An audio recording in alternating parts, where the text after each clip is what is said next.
Hello everybody, this is General Yanis, and today in Death Card Tactics we have a short update and a review of the Lord of Virulence leaked rules or revealed rules for Warhammer community. So let's take a look. So today, the 14th of January, and now I got the year right, 2021. We have 2 days left to pre-order the new codex, and today there was some reveal news on the Lord of Virulence from the Warhammer community, and I have been especially waiting to see some information about the rules for this model and if he could help. So we got some information of his aura ability that can help improve the AP for plague weapons, but it wasn't what I had expected.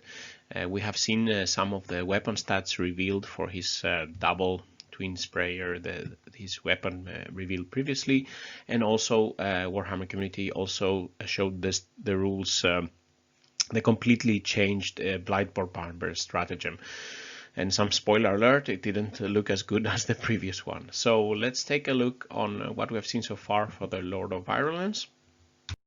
So starting with his aura, he seems to be a supporting characters, but basically more for Marines and troops. And I had the expectation as they previewed him or they told us about he would be coming earlier in autumn, that I think he would be helping the artillery and demon engines, and from what was revealed on this, at least aura, it doesn't seem to affect those units. So the Master of Destruction aura says that a friendly core unit is within 6 inches of the Lord of Virulence. Each time this unit makes a ranged attack with a plague weapon, if you get an unmodified wound roll of 6, improve the armor penetration by 1. So it's a bit underwhelming, let's say. So it has to be a core unit within 6 inch, shooting with the plague weapons in ranged and only on a 6-2 wound. So what comes to mind, at least as the base, is that if we assume, of course, our plague marines will be core units, the plague weapons that they have per default for ranged is the Blight launcher. Then the AP, if you hit a 6-2 wound, will be going from -2 to -3. Or if you have plague marines with a plague spewer, the AP is -1 and it could become AP -2. The Blight Lord Terminators, as they are today, they don't have so many plague weapons. Basically, it's only the Blight launcher. So AP -2 in that case would be AP -3 only on a 6-2 wound. And Death Shroud Terminators, they have the Plague Spurt Gauntlets, Strength 3, AP 0, then those would become AP -1.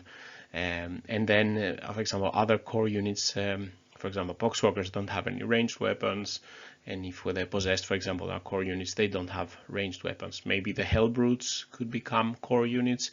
They don't typically have plague weapons. Of course, this could be somewhat interesting for bolters and other non-plague weapons if we still have some stratagems to make them plague weapons.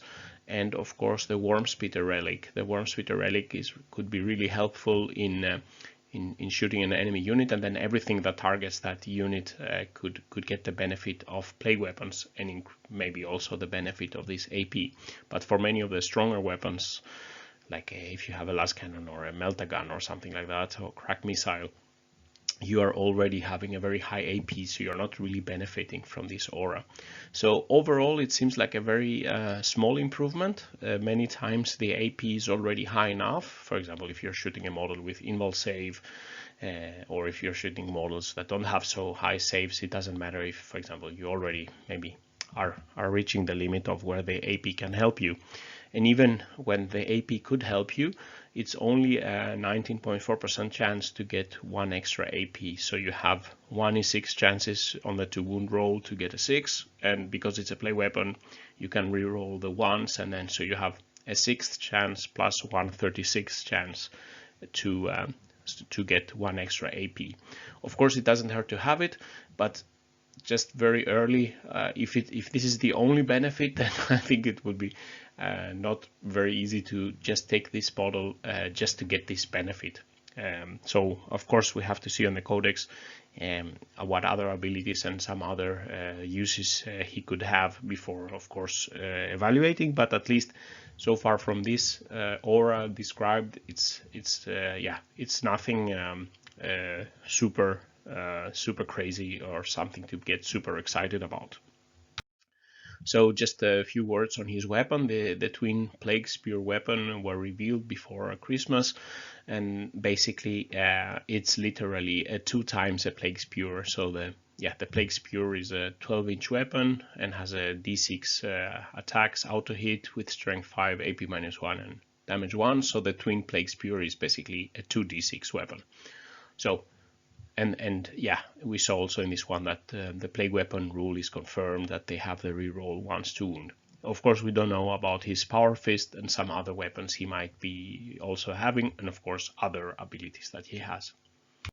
And then going over to the Blight bombardment that they revealed today. So this is a complete rework and complete new stratagem of this very popular stratagem and this crazy combo that we had previously with our Blight bombardment.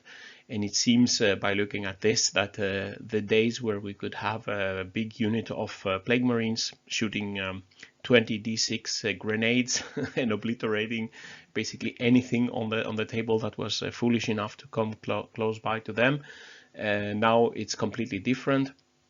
So basically you select a point. If you have the Death Guard Warlord, you select a point on the battlefield and you place a marker, and then at the start of your next command phase you roll a d6 for every unit that's 6 inches inside of that marker, and then you can get some mortal wounds. So normally you would do some d3 mortal wounds, or if you hit 6s on infantry you could get d6 mortal wounds.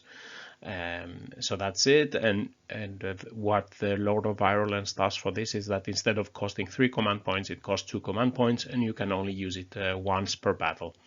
So the Lord of Virulence makes this one, one command point cheaper, and basically now the Blight bombardment becomes very similar to the Space Marines orbital bombardment. It's almost identical. It's a bit different when they do the extra damage and the modifiers, but basically it's the same thing.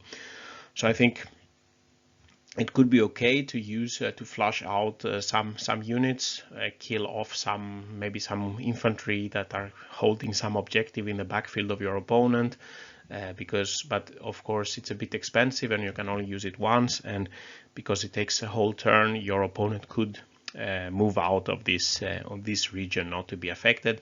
And even if he gets affected and stays there, for example, if you have, let's say, a group of Space Marine intercessors holding an objective with d3 mortal wounds, you could basically kill one and wound one. So you wouldn't, it's not like you would obliterate the targets. So I think this is will have very much limited use compared to the previous Blight bombardment.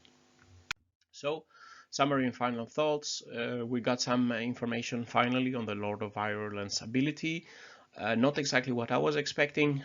Seems more to be a supportive character for our infantry, at least the core units, more than our demon engines that I will be doubting if they get the core keyword, comparing to, for example, Space Marine units where vehicles typically don't get the core keyword. So I really was hoping that he could buff vehicles and demon engines specifically, but it doesn't seem to do like this. So his aura that was displayed seems of quite limited value. Many of our core units don't have many ranged plague weapons, and even if they do, it's quite limited effect, as I showed you previously. And the Blight bombardment stratagem that a lot of people were really happy about before now has changed, seems to have changed completely.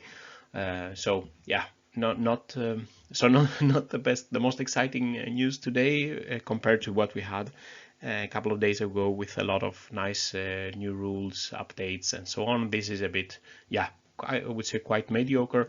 Of course, not to be negative, but we have to wait, of course, to see all the full rules. But nothing so far I've seen here makes me completely excited to field the Lord of Virulence yet. So let's see. I hope I'm proven wrong when the codex comes. So with these words concludes the video. If you like this video, please press like and And yeah, subscribe to the channel where I will be posting more videos on death card tactics and news. What do you think about the Lord of Virulence? What do you make out of the information revealed? Are you excited for this model? Maybe I've missed some critical thing here. So let me know in the comments. So with these words, General Ganis is signing out. Stay safe out there, and bye bye.